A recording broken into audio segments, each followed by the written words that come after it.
Angelica B. Amaga. I'm here today to talk about my expectation about beauty care strand.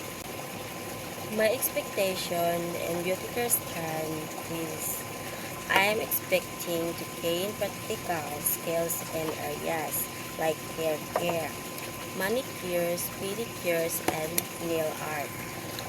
We talk about hair care, styling, and treatments, and potential skincare, facial, basic treatments, as well as learning about sanitation, safety, and customer service.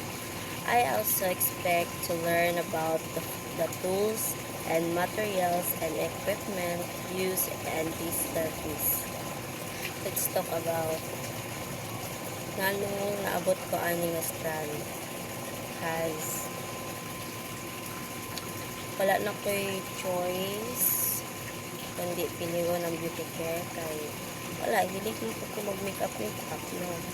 So ang ako yung strand is Yunes, pero wala man sila slots sa Yunes, so I choose beauty care to kasi mahilig po mag-makeup.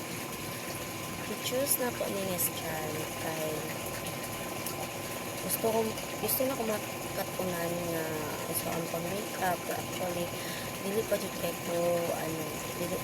ko kabalo mag-makeup.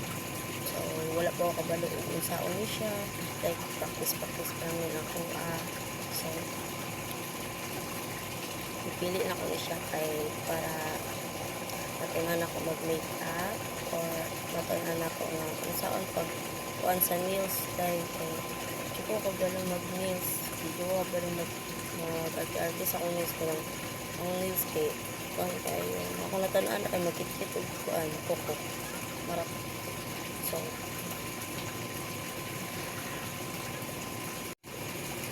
actually sulod jud ko ani nga strand kay bata kabalo sulod kung makahulong na tag-eskwela. Sorry sa ba tayo mag-distract ko.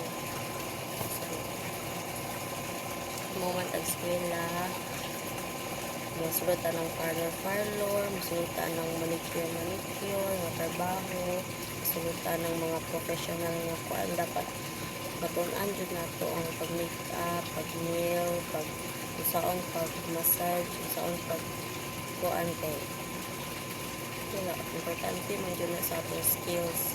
Dapat natay skills na